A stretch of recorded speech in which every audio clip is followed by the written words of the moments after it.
आज योगायोगाने महाराजांच्या राज्याभिषेकाची तिथीप्रमाणे आज आपण राज्याभिषेक दिन साजरा करत आहोत.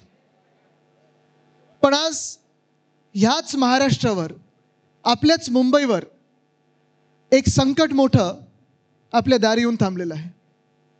निर्णय तुम्ही घ्यायचा आहे की त्या संकटाला तुम्ही घरात येऊ देणार आहात की उंबरठ्यावरनंच परत पळवणार आहात. हा निर्णय तुमच्या हातात आहे आणि हा निर्णय तुमचा तुम्ही मुंबईकर म्हणून घ्यायचा आहे. तुम्ही कुठच्याही पक्षाचे असाल, कोणालाही मतदान करत असाल, कुठच्याही जातीचे असाल, धर्माचे असाल, कुठच्याही भाषा बोलत असाल, पण आज वर्षानुवर्ष जो प्रयत्न होत आहे मुंबईला महाराष्ट्रापासून तोडण्याचा, तो काही यशस्वी होत नाही. आधीच्या निवडणुका आपण पाहिल्या, मग अनेक निवडणुका तर पाहतच आलो आहे. पण 2017ची असेल, 2019मध्ये आपली निवडणूक पाहिल्यानंतर पुन्हा एकदा 2024चं जो वर्ष होतं ते फार महत्त्वाचं होतं. त्याच्यात आपण लोकसभा चांगल्या आकडे आपल्याला मिळाले. महाविकास आघाडीला असेल, महायुतीचा प्रयत्न होता, पण तरी देखील शिवसेना उद्धव बाळासाहेब ठाकरे पक्षाला चांगलं यश मिळालं. त्याचसोबत नंतर 2 आमदारकीच्या निवडणुका आल्या, MLCच्या बॅलेट पेपरवर झाल्या, त्या देखील आपण जिंकलो. सेनेटची निवडणूक जिंकलो आणि त्यानंतर आपण पाहिलं असेल काल परवाकडेच राहुल गांधींनी जो लेख लिहिलेला आहे, निवडणूक आयोगाने जे सेटिंग केलं, फिक्सिंग केलं, ते सगळी मॅच फिक्सिंग करून देखील मुंबईने आपल्याला 10 आमदार आपले निवडून दिले. याचा अर्थ हाच होतो की वर्षानुवर्ष ज्यांना मुंबईला महाराष्ट्रापासून तोडायचं होतं, गिळायचं होतं, कदाचित गुजरातला जोडायचं होतं किंवा वेगळं ठेवायचं होतं, हे प्रयत्न मुंबईला जिंकू शकत नाही तर काय करायचं? मग एका उद्योगपतीच्या घशात घालायची मुंबई आणि अशी बनवून ठेवायची मुंबई प्रायव्हेट लँड काहीतरी करून की मग तुम्ही मग भले खासदार व्हा, आमदार व्हा, नगरसेवक व्हा, महापौर व्हा, मंत्री व्हा, मुख्यमंत्री व्हा, तुमचा आवाज, मुंबईकरांचा आवाज मुंबईत ऐकू जाणारच नाही, मुंबईत कोणी ऐकू शकणारच नाही, असं दाबून टाकायचा. आणि हे संकट आज जे मी मागे लिहिलेलं ना, लढा आपल्या मुंबईचा, ह्या लढ्यात तुम्ही सहभागी होणार की नाही होणार हे तुम्हाला आज ठरवायचं. तुम्हाला ठीक आहे, आपण शिवसेना उद्धव बाळासाहेब ठाकरे पक्ष म्हणून आंदोलन करायची, हाक मारायची वेळ येतच नाही, कारण आपली आंदोलन ही ज्वलंत असतात. आंदोलन आपण करत आलेलो आहे. गेले 2 वर्ष आपण सातत्याने जे विषय घेतलेले आहेत, मग तो रस्त्यांचा घोटाळा असेल, रस्त्यांचा घोटाळा मी 2 वर्ष सतत मांडत आलेलो आहे की जवळपास 6080 कोटीचा घोटाळा. त्यावेळी देखील मी प्रधानमंत्री महोदयांना विनंती केली होती. मला आठवतो तो दिवस, जानेवारीतला दिवस होता, तेव्हा मी पत्रकार परिषद घेतली होती आणि सांगितलं होतं, प्रधानमंत्री महोदय तुम्ही कृपा करून ह्या रस्त्यांच्या भूमिपूजनासाठी येऊ नका, तुमची याच्यात बदनामी होईल. पण आले, ते भूमिपूजन केलं 18 जानेवारीच्या तारखे. आणि त्यानंतर आपण पाहतोय गेले 2 वर्ष संपूर्ण मुंबई, पहिल्या वर्षी तर कामच सुरू झाली नव्हती आणि दुसऱ्या वर्षीने आत्ता म्हणजे हे मागची 2 वर्ष आपण पाहतोय संपूर्ण मुंबई, प्रत्येक गल्ली ही खोदून ठेवले ना. काही परिसर तर असे झालेत आपल्या उपनगरामध्ये की गाडी आणि रिक्षा सोडा, आपण पण चालून जाऊ शकतो की नाही हा प्रश्न उपस्थित झालेला आहे. त्याच्यात रस्त्यांचे खड्डे तर आहेच, रस्ते चांगले होते ते खोदून ठेवलेले आहेत. भले मोठ्या कॉन्ट्रॅक्टरना ॲडव्हान्स मोबिलायझेशनच्या नावाखाली मुंबईकरांचे पैसे दिलेले आहेत.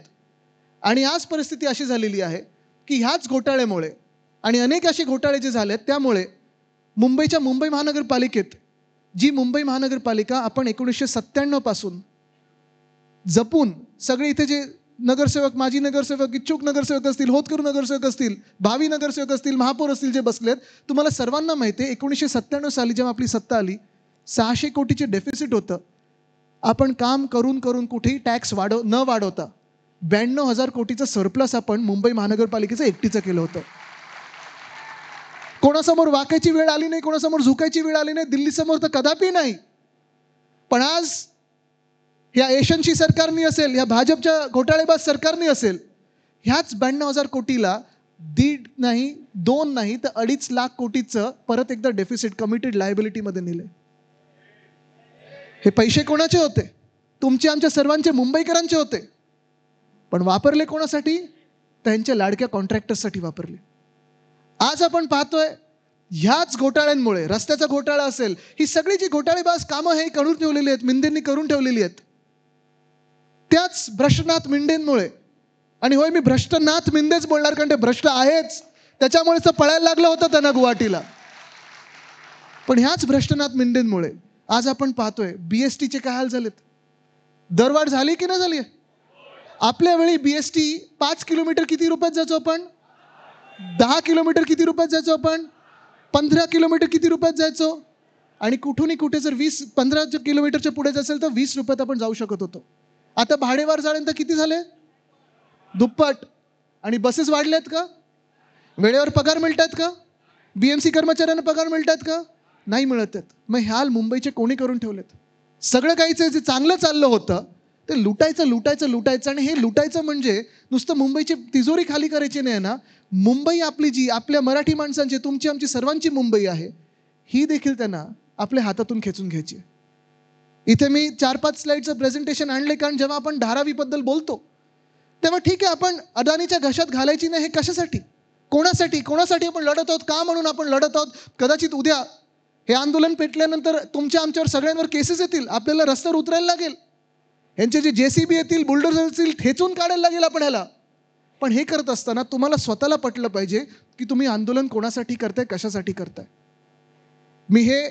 जसं मी 2 वर्षाच्या रस्त्याच्या घोटाळ्याचं सांगितलं, आणि बघा प्रत्येक पाऊल जे आपण पुढे टाकतोय कुठे ना कुठेतरी वरतून देव बघत आहे, शिवराय बघत आहेत, माझे आजोबा बघत आहेत, आणि आपल्याला यशस्वी ठरवत आहेत. कारण तसंच मागच्या वर्षी ऑक्टोबरमध्ये 3 ऑक्टोबरला मी पत्रकार परिषद घेतली होती, आणि गायमुख ते ठाणा ते बोरिवली जे टनल होतं आणि उन्नत मार्ग जो होता त्याच्याबद्दल मी पत्रकार परिषद घेतली होती की हा घोटाळा आहे. 15 दिवसापूर्वी सुप्रीम कोर्टाने पण सांगितलं की हा घोटाळा आहे, टेंडर रद्द करा, नाहीतर आम्हाला तुम्हाला आत टाकायला लागेल. म्हणजे मी रस्त्यांबद्दल बोलत होतो, मी पाण्याच्या प्रश्नाबद्दल बोलत होतो, मी स्ट्रीट फर्निचरबद्दल जे सांगितलं होतं, मी ह्या ठाणे बोरिवलीबद्दल जे सांगितलं होतं, आणि आज जे धारावीबद्दल सांगत आहे मी असेल की उद्धव साहेब असेल, एका वेगळ्या पोटतिडकीने सांगत आहोत. कारण ही मुंबई आपली आहे आणि आपलीच राहायला पाहिजे. कोणी उद्योगपती, वर्षानुवर्ष इथे उद्योगपती आलेले आहेत, उद्योगपत्यांनी मुंबईला आपलं घर समजलेलं आहे. जगात अनेक लोक श्रीमंत झालेले आहेत, आणि श्रीमंत होण्यात काही गैर नाही, झालेच पाहिजेत. मुंबईकर जर कोण श्रीमंत होत असेल तर आपल्याला आनंद आणि अभिमानच असला पाहिजे. पण ही श्रीमंती माझ्या मुंबईला लुटून तुम्ही श्रीमंत होऊ शकणार नाही, हे देखील आपण ठरवलं पाहिजे. जर तुम्हाला राहायचं असेल या मुंबईमध्ये धंदा करायचा असेल तर मुंबईकर म्हणून राहा, मुंबईचा आदर करा, मुंबादेवीचा आदर करा, आणि तरच तुम्ही इथे व्यवसाय करू शकाल. आज जो धारावीचा प्रकल्प आपल्या डोळ्यासमोर आपण पाहत आहोत, मला वाटतं धारावी हा प्रकल्प किती लोकांनी आपण ऐकले धारावीबद्दल, सगळ्यांनी ऐकले ना. काय वाटतं आपल्याला धारावीबद्दल, पुनर्विकास झाला पाहिजे की नाही झाला पाहिजे, झालं पाहिजे ना. धारावीकरांना त्यांची घरं मिळाली पाहिजेत की नाही मिळाली पाहिजेत. जे वर्षानुवर्ष तिथे कुंभारवाडा असेल, तिथे चर्मउद्योग असेल, तिथे अनेक वेगळे आपला कोळीवाडा आहे, तिथे त्यांना त्यांच्या हक्काची घरं मिळाली पाहिजेत की नाही मिळाली पाहिजेत, मिळाली पाहिजेत. आणि म्हणून हा धारावीचा जो पुनर्विकासाचा प्रकल्प आहे, हा प्रकल्प आपल्या वेळी देखील आपण ह्याला चालना देत होतो. हे जे बोलतात ना, खोटं बोलतात. आपल्या वेळी हे टेंडर निघालं नव्हतं. हे टेंडरची जर तुम्ही तारीख बघाल तर ऑक्टोबर 2022 पर्यंत आहे. ऑक्टोबर 2022 मध्ये कोणाचं सरकार होतं, भ्रष्टनाथ मिंदेंचं, बरोबर आहे ना.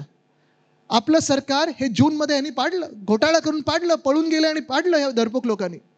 पण हेच आपला हेतू होता की धारावीकरांना त्यांच्या हक्काचं घर त्यांना मिळालंच पाहिजे. किती वर्ष ते झोपडपट्टीमध्ये राहणार किंवा ज्या परिस्थितीत आहे त्या परिस्थितीमध्ये राहणार.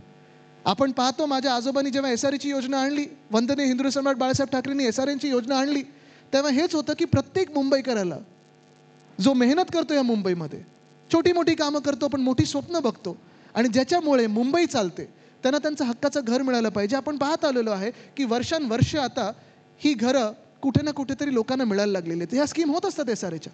पण धारावीबद्दल एवढं एक वलय निर्माण करून ठेवलं होतं. आणि आपल्या वेळी देखील हाच एक विषय होता की रेल्वेची जागा धारावीकरांना मिळणार की नाही मिळणार, आणि आपण तो प्रयत्न करत होतो.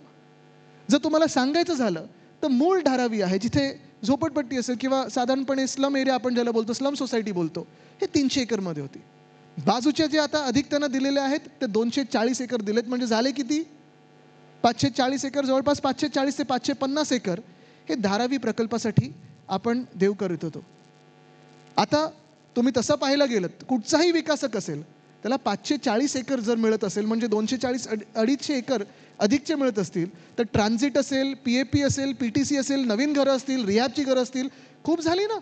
तिथे बांधू शकतात ना, पण ह्यांचे मनसुबे फार वेगळे आहेत. पुढच्या स्लाइडवर जाऊया. ह्यांचा मनसुबा फार वेगळा आहे. ह्यांच्या जे मनात आहे ना, हा धारावीचा पुनर्विकास नाही आहे. भाजप मालकाचा विकास. म्हणजे कोणाचे मालक? कोणाचे मालक? हे मनात आपले एकदम स्पष्ट आहे ना.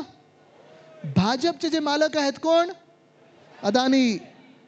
त्यांना त्यांचा स्वतःचा विकास करून घ्यायचा आहे. आता तुम्ही बघा, ह्याच्यात गंमत अशी केली त्यांनी. परवाकडे जो मास्टर प्लॅन मंजूर केला मुख्यमंत्री महोदयांनी, मी साधा प्रश्न विचारला की मुख्यमंत्री महोदय, तुम्ही जो मास्टर प्लॅन मंजूर केलेला आहे, त्या मास्टर प्लॅनमध्ये मंजूर करत असताना त्या खोलीमध्ये मुंबई प्रेमी कोण होतं का? धारावीतलं कोणी होतं का? मुलुंडमधलं कोणी होतं का? विक्रोळीतलं कोणी होतं का? कुर्ल्यामधलं कोणी होतं का? कोणीच नव्हतं. मग तुम्ही मंजूर कोणासाठी केलात? तुमच्या स्वतःच्या पक्षाच्या मालकासाठी केलात. कारण ह्याच्यात अटी अशा टाकलेल्या आहेत की जर तुम्ही धारावीमध्ये 2000 पर्यंत राहत असाल तर तुम्हाला धारावीतच घर मिळणार. आता SRE कट ऑफ डेट काय? 11 की 15 की काय? आणि इथे सुनील शिंदेजी आले आहेत, सचिन भाऊ आलेले आहेत. मला तुम्ही सांगा, आपण BDDची जेव्हा घरं देत होतो, 160 स्क्वेअर फुटापासून 500 स्क्वेअर फुटाची घरं BDD वरळीमध्ये दिली, नामजोशीमध्ये दिली, वडाळ्यामध्ये दिली. शिवडीचं तुमचं बाकी आहे तिथे. आता कुठे शिवडीचे वेगळे लोक इथे अजय चौधरीजी आलेले आहेत, ते BPTकडे. पण आपण कट ऑफ डेट काय ठेवली होती? जे आत्तापर्यंत राहत आहेत त्यांना आत्तापर्यंत सगळ्यांना आपण घरं देणार आहोत. म्हणजे 15,000 तिकडच्या लोकांना आपण घरं देणार आहोत. जे 3-3 पिढ्या पोलिसांमध्ये ज्यांनी काम केले, पोलीस म्हणून राहिले, जे तिथे राहिलेत BDDमध्ये, त्यांना पण आपण तिथेच मोफत घरं देत आहोत. पोलिसांमधलं अर्थात कन्स्ट्रक्शन कॉस्ट घेऊन, बाकीच्यांना मोफत. पण तुम्ही मला सांगा, जर हे आपण BDDच्या त्या ठराविक घरांसाठी करू शकत असू, तर 500-550 एकर जर तुमच्या हातात येत आहेत, धारावीसारखी तुम्हाला जागा मिळत आहे BKCच्या बरोबर बाजूला, तर 2000 पर्यंतच धारावीचे पात्र झाले, बाकी सगळे अपात्र. हे योग्य आहे? तुम्हाला मान्य आहे? धारावीमध्ये पण जे लोक मेहनत करतात, पोटावर आपण पाहतो, सगळे पोटापाणीसाठी जेवढी मेहनत करतात, दिवस रात्र मेहनत करतात. मी स्वतः कोविडच्या वेळी पाहिलेलं तिथे कोण कोण राहतं, कोण कोण तिथे कामं करतात, कशी कामं करतात. ह्या लोकांनी अनेक व्यवसाय इथे मोठे करण्याचा प्रयत्न केलेला आहे. प्रत्येकाला त्यांचं एक मदत मिळते. आणि ह्या लोकांना तुम्ही ठरवताय की 25 वर्षापूर्वीपर्यंत जे राहायचे तेच आता एलिजिबल होणार, बाकी सगळ्यांना हे लोक बाहेर काढणार. म्हणजे तुम्ही विचार करा, किती लाख धारावीकर, किती लाख मूळ मुंबईकर हे त्यांच्या घराच्या बाहेर कोणासाठी काढणार? अदानीसाठी. हा अधिकार दिला कोणी त्यांना? हा विचार करण्याची आता वेळ आलेली आहे. मग त्यांनी काय ठरवलं? 2011 पर्यंत जे लोक आहेत त्यांना बाहेर जे अदानी ट्रान्झिट बांधणार, म्हणजे कुठे? मुलुंडमध्ये, घाटकोपरमध्ये, देवनारमध्ये, कुर्ल्यामध्ये. आजच ते देवनार डम्पिंग ग्राउंड चाललं ना, काय सांगितलं सुप्रीम कोर्टाने? टॉक्सिसिटी केवढी आहे त्याची? तिप्पट आहे. म्हणजे जिथे तुम्ही एक उदाहरण पहा, गोराईचं जे डम्पिंग ग्राउंड होतं, किशोरीताई, श्रद्धाताई, तुम्ही इथे बसल्यात, महापौर दोघी राहिलेल्या आहेत. गोराईमध्ये जे डम्पिंग ग्राउंड होतं एशियाचं सगळ्यात मोठं होतं. त्याला आपलं सरकार असताना आपण वरती कव्हर केलं छान आणि मोठं गार्डन बनवलं, ग्राउंड बनवलं, लोकांसाठी आपण केलं होतं. पण इथे देवनारसाठी ते काय करणार आहेत? डम्पिंग ग्राउंडवर धारावीच्या लोकांना आणून बसवणार आहेत, त्यांना घरं देणार आहेत. मान्य आहे? माणुसकी कुठेतरी ठेवणार आहात की नाही तुम्ही? पण हे सगळं होत असताना आता बघूया ह्यांचा पुनर्विकास. जे बोलतात ना की आम्ही 2000 पर्यंत धारावीमध्ये घरं देऊ, 2011 पर्यंत अदानी जे बनवेल तिथे बाजूला, म्हणजे तुमच्या वेगळ्या वेगळ्या एरियाजमध्ये घरं देऊ. आणि त्याच्याही पुढे 2011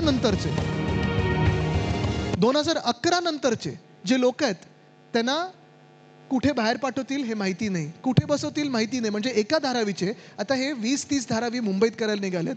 ज्यांना तिकडच्या तिकडे घरं दिली पाहिजेत त्यांना हे घराबाहेर काढणार. दाखवा video. Salt pan land.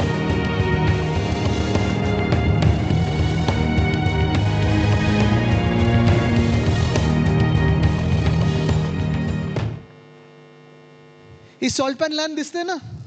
परवाकडे master प्लॅनमध्ये मी 2-3 नावं वाचली. आर्थर सॉल्ट वर्क्स, हे भांडूपचं, आणि इथे पुढे कांजूरमार्गचं, इथे थोडं आहे भांडूप मुलुंडचं. तुम्हाला आठवत असेल, जिथे सॉल्ट पॅन नाही आहे, म्हणजे मिठागर नाही आहे, तिथे आपण RAची मेट्रो हलवणार होतो. आठवतं ना? 102 एकरमध्ये. केंद्र सरकारने काय सांगितलं तेव्हा? आमची जमीन आहे, मिठा घर आहे, तिथे मीठ बनतं, तिथे तुम्ही हे कसं करू शकता? आणि तेव्हाच मी सांगितलं होतं, हा तुम्ही घोटाळा करत आहात, कारण तुम्ही मुंबईसाठी जागा वापरू देत नाहीयेत, तुम्ही तुमच्या मालकाच्या घशात घालणार आहात. तेव्हा जे मी बोललो होतो 2021 साली 22 साली, ते आज खरं ठरत आहे. ह्याच आर्थर सॉल्टवर्क्स हे खरं सॉल्टवर्क्स आहे, त्याच्यावरती आपण जागा देत होतो.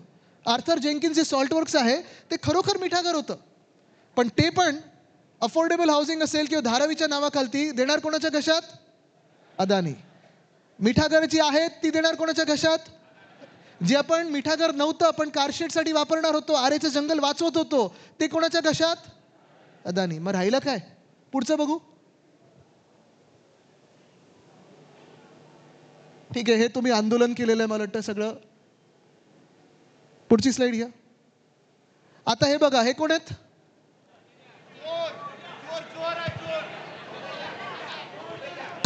खोटं बोलणार आहे. हे काय खोटं बोललेले बघा जरा निवडणुकीच्या आधी. हे दिलं त्याला ते दिलं, मुलुंड देऊन टाकली. 1 स्क्वेअर फूट जमीन मुलुंडची कोणाला देण्यात आलेली नाही अध्यक्ष महोदय. 1 स्क्वेअर फूट हे रेकॉर्ड वरनं काढा, कारण आमच्या गावात काय हे उद्रेक मचवायचा. रेकॉर्ड नियमाप्रमाणे जे चुकीचं असेल ते रेकॉर्ड करण्यात आलेली नाहीये. खरं बोलतात की खोटं बोलतात? माणसं नाव कोटेच्या ठेवायचं की खोटेच्या ठेवायचं? हे त्यावेळी पण मी सांगत होतो तुम्हाला. दोन्ही निवडणुकीत मी आलो होतो आणि सांगितलं होतं की हे खोटं बोलत आहेत, कारण हे ह्यांच्या मालकासमोर काय आवाज काढणार हो? मालक बोलेल उठ की उठले, बस बोलले की बसले. आता गेले कुठे? मास्टर प्लॅन अप्रूव्ह झाल्यानंतर जरा उद्या परवाकडे जाऊन विचारा, काही करू नका, नाही तर परत आपल्यावर केसेस येईल. पत्र पाठवता नाही, एक प्रेमाचं पत्र पाठवा की खोटेच्या साहेब आपण खरं बोलताय की खोटं बोलताय, रेकॉर्डवर चुकीचं असेल तर काढा, पण हा रेकॉर्ड कोण पुसणार? पुढचं बघू. ही कुर्लाची मदर डेअरीचा प्लॉट 21 एकर.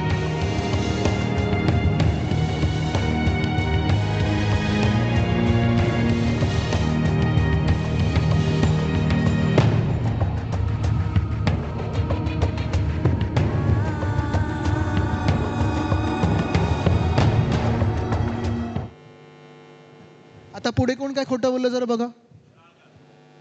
हे आपण आंदोलन केलेलं, हे सगळे तिकडचे स्थानिक लोक आहेत, ती स्थानिक एक NGO देखील आहे.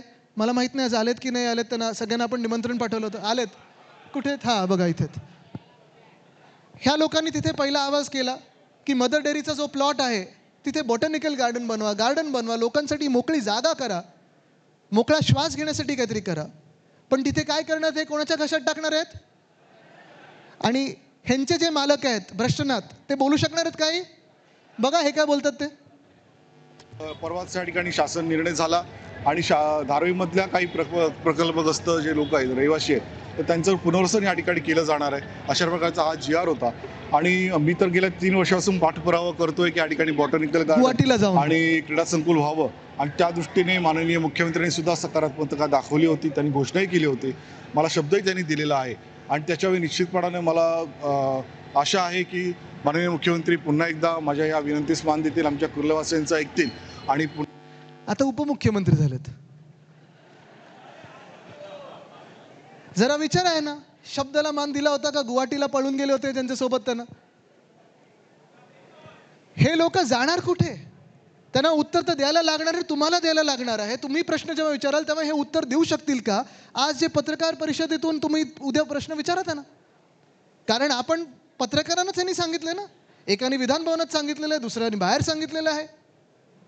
पण पुन्हा एकदा मी तुम्हाला ह्याच गोष्टीवर आणतोय की हे सगळे जे सत्ताधारी लोक आहेत, जे आपल्या डोक्यावर बसलेले आहेत निवडणूक आयोगाच्या घोटाळ्यामुळे, ह्यांनी आपल्यामध्ये निर्लज्जपणे येऊन सांगितलं होतं की ही जागा आम्ही PTC किंवा PAP ला देणार नाही. पण आज काय होतंय? मदर डेअरीचा प्लॉट दिला ना त्यांना. मला तुम्ही सांगा, आज मुंबईत तुम्ही सगळे किती वर्ष राहताय हो? जन्मापासून राहताय ना. चला एक काम करू, उद्या आपण मंत्रालयात जाऊ आणि मुख्यमंत्री महोदयांना सांगू की आम्ही जन्मापासून मुंबईकर आहोत, आम्हाला बाकी अदानी एवढी जागा नकोय, आम्हाला 1 स्क्वेअर फूट जागा मुंबईमध्ये फुकटात द्या. मिळणार आहे? मिळणार आहे? ज्या सवलती तुम्ही अदानीला देताय तेवढं आम्हाला 1 स्क्वेअर फुटासाठी द्या. मिळणार आहे? मग ज्या सवलती अदानीला मिळत आहेत ते माझ्या मुंबईकरांना का नाही? जे हक्क जे अधिकार अदानीला मिळत आहेत ते माझ्या मुंबईकरांना का नाही? जे काही फुकटात सगळं मिळत आहे ते माझ्या मुंबईकरांना का नाही? मुंबईकरांवर कर. म्हणजे एका बाजूला आपण पाहत आहोत उद्धव साहेब मुख्यमंत्री असताना प्रॉपर्टी टॅक्स मालमत्ता कर हा 500 स्क्वेअर फुटांच्या घरापर्यंत आपण रद्द केलेला होता. ते करून दाखवलं आपण काम. ह्याला बोलतात मुंबईवर प्रेम. आणि दुसऱ्या बाजूला भाजप आल्या प्रॉपर्टी टॅक्स वाढवला ना. कोणी वाढवला? भाजप. BSCची भाडेवाढ केली ना. कोणी केलं? पण फुकटात कोणाला मिळतंय? अदानी. पुढचं काय? हे अक्सा बीच, हे देवनार डम्पिंग ग्राउंड, हे असं आहे आत्ता. ह्या डम्पिंग ग्राउंडसाठी देखील हा सगळा जो कचरा आहे हा लेगसी वेस्ट बोलतात त्याला. वर्षानुवर्षाचा कचरा आहे. जसं गोराईमध्ये आपण केलं होतं. खरं तर ह्याच्यावर हे सगळं ट्रीटमेंट करून ह्याची मोकळी जागा केली पाहिजे, ओपन स्पेस केली पाहिजे, जंगलासारखं केलं पाहिजे, अर्बन फॉरेस्ट केलं पाहिजे. माहीम नेचर पार्क आहे ज्याला आपण सलीम अली बर्ड पार्क हे नाव दिलं होतं खूप वर्षापूर्वी. तसंच या जागेचं पण झालं पाहिजे. पण इथे ही ट्रीटमेंट न करता ह्याच्यावर देखील धारावीतून आणून लोकांना घर देणार आहेत. माणुसकी गेली कुठे? आज प्रश्न हा पडतोय की ह्याच्यासाठी देखील ही जागा, माझ्याकडे पत्र देखील आहे. जेव्हा अदानी समूह, म्हणजे अदानी म्हणजे मी एका व्यक्तीबद्दल बोलत नाही, जेव्हा मी अदानी बोलतो पूर्ण त्यांचा ग्रुपबद्दल बोलतो. कारण वैयक्तिक भांडण कोणावरही नाही आहे. पण मुंबईवर आलात तुम्ही तर आम्ही लढणारे जिंकणार. पण ह्या जागेसाठी जेव्हा अदानींनी मागणी केली होती, मुंबई महानगरपालिकेने स्पष्टपणे लिहिलं होतं की ही जागा आम्हाला गरजेची आहे. सॉलिड वेस्ट मॅनेजमेंट म्हणजे कचरा सगळे आपण विलगीकरण जे करतो ते डम्पिंगसाठी गरजेची आहे. अजून ट्रीटमेंट बाकी आहे. आम्ही ही जागा देऊ शकत नाही. तरीही अदानी समूहाने सरकार वापरून, सत्ता वापरून ती जागा ढापली तर ढापली. त्यानंतर आता परत त्यांनी सांगितलेलं आहे की नाही आता जागा ही स्वच्छ करून पाहिजे. ही जागा स्वच्छ करून कोण देणार? मुंबई महानगरपालिका. किती खर्च येणार? 3,000 कोटी. पैसे भरणार कोण? मुंबईकर. म्हणजे कर. आत्ता ज्याला मी विरोध केला होता, कचरा कर, वेस्ट मॅनेजमेंट युजर फी, हे मागचं जरा आवाज थोडं शांत व्हायला. वेस्ट मॅनेजमेंट फी म्हणजे तुमचा कचरा उचलायला देखील. मला तुम्ही सांगा किशोरीताई, वर्षानुवर्ष श्रद्धा ते तुम्ही देखील महापौर राहिलेत, कधीही तुम्ही महापौर म्हणून मुंबईकरांवर कचरा कर लावला होता का? इथे माजी नगरसेवक किती, जरा हात वरती करा बघा केवढ्यात. आता तुम्ही मला सांगा, तुम्ही अनेक वर्ष ने आता अजून पुढची बॅच यायची आपली, ती फार मोठी असेल.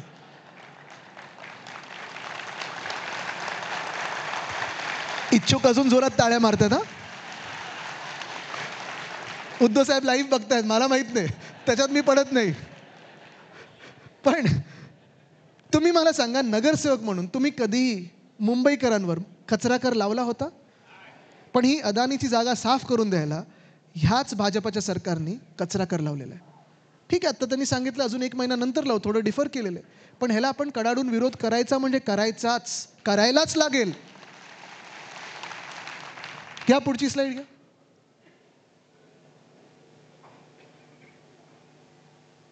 ह्याचं उत्तर मला तुमच्याकडून पाहिजे.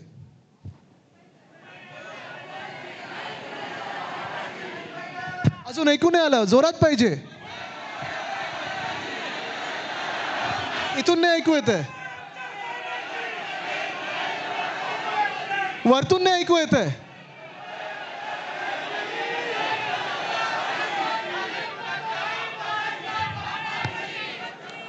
ह्याच्यावर मी काही बोलणं गरजेचं आहे का? घ्या पुढची स्लाइड.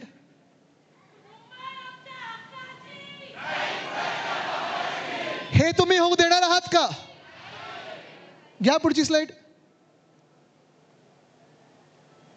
हा लढा मुंबईचा आहे.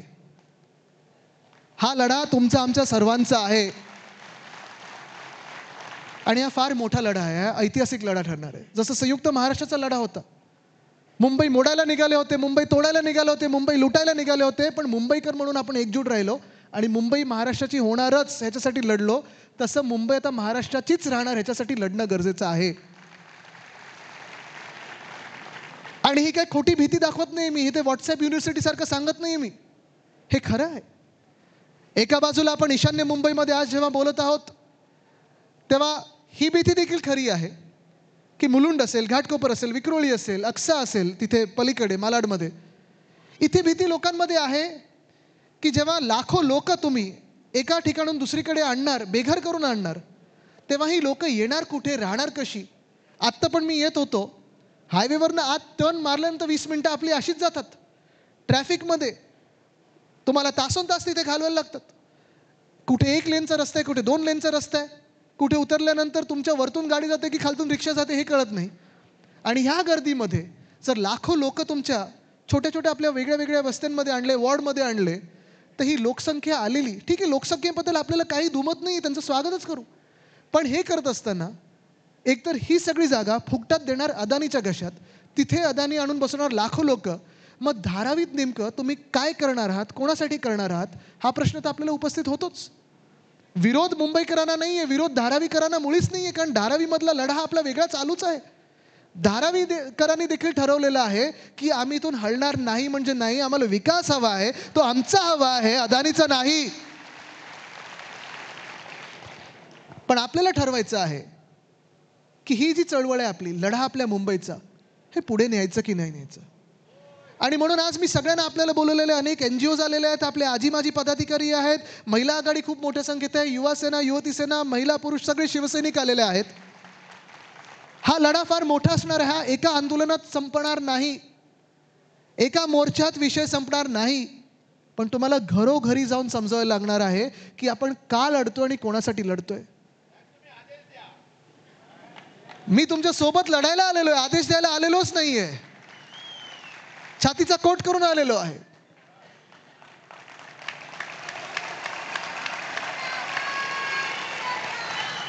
हा लढा आपल्याला लढायलाच लागणार, तो आपल्या मुंबईसाठी लढायला लागणार, आपल्या महाराष्ट्रासाठी लढायला लागणार. 2 बाजू आहेत ह्या नाण्याची. हे नाणं जे भाजपला चोरायचं, जे हे नाणं जे अदानीला चोरायचं आहे, त्याला दोन्ही बाजू आहेत. एका बाजूला धारावीची बाजू आहे, दुसऱ्या बाजूला ईशान्य मुंबई आणि इतर मुंबईची बाजू आहे. आत्ता जसं आपण चिंता व्यक्त केली की लाखो लोक जे येतील ते राहणार कुठे, कसे, रस्ता पुरेसा पडणार का, फुटपाथ पुरेसा पडणार का, विजेचं काय, पाण्याचं काय, पाण्याचे प्रश्न आहेतच ना. ह्या एप्रिल मे मध्ये तुमच्याकडे टँकर तर येतच असतील. मग अपुरी व्यवस्थेमध्ये तुम्ही लाखो लोकांना जेव्हा आणणार तेव्हा राहणार कुठे. मदर डेअरीचा प्लॉट चांगला हिरवागार पार्क होऊ शकतं, तिथे बिल्डिंगही बांधणार, अदानीकडे तुम्ही फुकटात देणार. उद्या अदानी हे सगळं सोडून पळाले तर काय होणार. बँका जप्त करणार या जागा, कारण भाजपचा एक इतिहास राहिला, त्यांच्या जवळचे जे सगळे आहेत, बरोबर आहे, ते परवा पॉडकास्ट बघितलं असेल. मग तुम्ही बघायला पाहिजे दुसरी बाजू काय, ही धारावीची आहे. धारावीची बाजू देखील तेवढीच गंभीर आहे आणि धारावीकरांसाठी देखील तुम्हाला लढायला लागणार. धारावीसाठी आपण जे स्वप्न पाहत होतो ते सोपं होतं. धारावीमध्ये कोळीवाडा आहे, तुम्ही मला सांगा या कोळीवाड्याला तुम्ही उंच इमारतीत बसवू शकाल का. जो कुंभारवाडा आहे, मला वाटतं 12.5 एकरचा कुंभारवाडा आहे, उंच इमारतीत बसवू शकाल का. ज्या इंडस्ट्री, मायक्रो इंडस्ट्री आहे, लेदर इंडस्ट्री आहे, त्यांना तुम्ही उंच इमारतीत बसवू शकाल का. नाही. पण यांचं प्लॅनिंग बघा कसं आहे मुंबई गिळण्याचं. जिथे धारावी आहे त्याच्या बाजूला आपलं BKC, तिथेच आम्ही राहतो. BKC मध्ये फुकटात त्यांनी जागा दिली, ती कोणाला दिली आहे, बुलेट ट्रेन. त्या बुलेट ट्रेनमधून लोक बसून जाणार कुठे. म्हणजे ही ट्रेन कोणाच्या फायद्याची आहे. तुम्ही मला सांगा, इथून किती लोक तुम्ही सगळे अहमदाबादला रोज जाऊन काम करून परत येणार. कोणी जाणार आहे. पण तिथून सगळे येतील, काम करून परत जातील, किंवा इकडचे राहणारे तिकडे जाऊन काम करतील आणि परत येतील. पण मूळ गोष्ट ही आहे की ही बुलेट ट्रेन मुंबईच्या फायद्याची आहे का, महाराष्ट्राच्या हिताची आहे का. का नाही मुंबई दिल्ली केली, का नाही मुंबई नागपूर केली, का नाही मुंबई छत्रपती संभाजीनगर केली, का नाही मुंबई पुणे केली. पण हे करत असताना बरोबर BKCच्या बाजूला बुलेट ट्रेन, BKC मध्येच तिथे धारावी. बरं, बुलेट ट्रेनवर जेवढा खर्च होत आहे, कितीतरी हजारो कोटीचा खर्च होत आहे, ती वापरणार कोण, त्याची किंमत काय असणार त्या तिकिटाची माहीत नाही. पण तेवढाच खर्च जर आज माझ्या मुंबईच्या लोकलवर केला असता तर आज जी घटना घडलेली आहे ती घटना घडली नसती. जेवढा तुम्ही बुलेट ट्रेनवर खर्च करत आहात, जर माझ्या BSTला त्याच्यापेक्षा कितीतरी कमी टक्क्यांमध्ये तुम्ही पैसे दिले असते तरी आज तुम्हाला भाडेवाढ करायची गरज लागली नसती किंवा BST कमी धावण्याची गरज लागली नसती. आज जेवढे तुम्ही बुलेट ट्रेनवर खर्च करत आहात तेच जर पैसे तुम्ही सगळे एकत्र करून धारावीकरांना दर्जेदार घरं देण्यात लावली असती ना, अदानीची गरज लागली नसती. पण बुलेट ट्रेन गुजरातसाठी, तिथेच BKC, तिथेच तुमचं बाजूला धारावी, आणि धारावीमध्ये देखील जे धारावी वर्षानुवर्ष धारावीकर तिथे राहत आलेले आहेत. 2000 पर्यंतच पात्र, बाकी सगळे अपात्र करून ठेवायचे. म्हणजे लाखो लोक बेघर करायचे, त्यांना पाठवायचं अक्सा बीचला, देवनारला, कांजूरमार्गमध्ये, कधी सॉल्ट पॅनवर, म्हणजे ते राहू शकत नाही तिथे पाठवायचं. माझी मागणी आणि शिवसेना उद्धव बाळासाहेब ठाकरे पक्षाची मागणी ही स्पष्ट आहे. प्रत्येक धारावीकराला एलिजिबल म्हणजे पात्र केलंच पाहिजे, नाहीतर आम्ही तिथून हलू देणार नाही.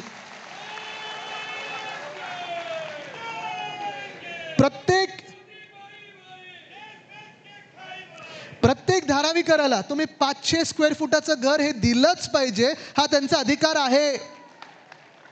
आणि धारावीत फक्त काही अदानीचं नाही, तर धारावीमध्ये जी धारावी BKCच्या बाजूला आहे, होय, तिथे आम्ही मागणी करत आहोत, जी गिफ्ट सिटी तुम्ही मुंबईपासून खेचली आणि गुजरातमध्ये नेली, त्या गिफ्ट सिटीचा दर्जा पुन्हा एकदा आमच्या BKC आणि धारावीला द्या, मुंबईला द्या, तरच हे धारावीचा प्रोजेक्ट आम्ही पुढे जाऊ देऊ.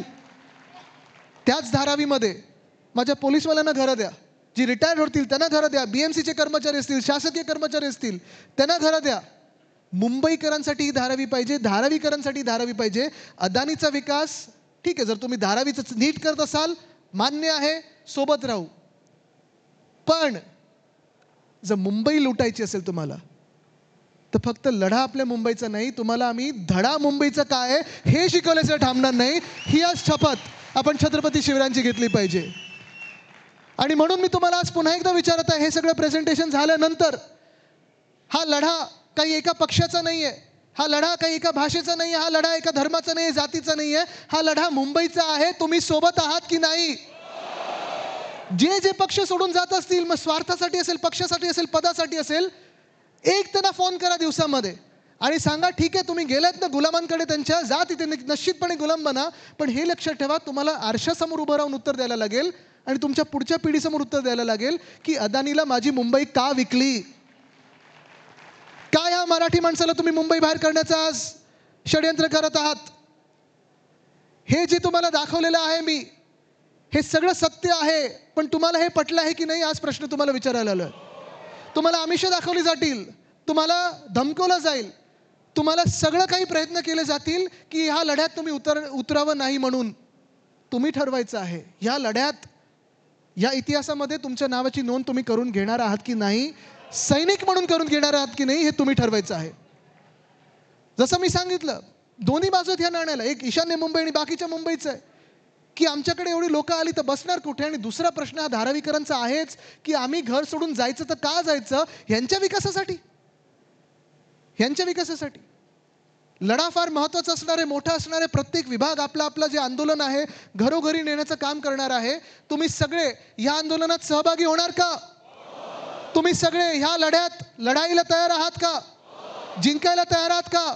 छातीचा कोट करायला लागेल, कारण तुम्हाला केसेस टाकल्या जातील, सगळं काही होईल, पण मागे हटायचं नाही. पाऊल टाकलं तर त्यांच्या छाताड्यावरच टाकायचं आणि पुढे जायचं, ह्याची तयारी आहे का? आज जसं मी सांगितलं तिथीप्रमाणे शिवराज्याभिषेक दिन आहे. ते स्वराज्य जर आपल्याला गमवायचं नसेल तर तुम्हाला ही लढाई लढावीच लागेल. या लढाईसाठी तयार आहात का? तयार असाल तर दोन्ही हात वरती करून ताकद दाखवा. ताकद आहे, हिम्मत आहे, जिगर आहे. ताकद, हिम्मत, जिगर एक करून जिंकायला तयार आहात का? मग चला ह्या लढाईला आपल्या मुंबईसाठी तयार होऊया. आणि लढाई ही सुरू झालेली आहे. लढवून जिंकायचं म्हणजे जिंकायचंच, ते ह्या मुंबईसाठी, या महाराष्ट्रासाठी आणि छत्रपती शिवरायांसाठी. धन्यवाद. जय हिंद, जय महाराष्ट्र, वंदे मातरम.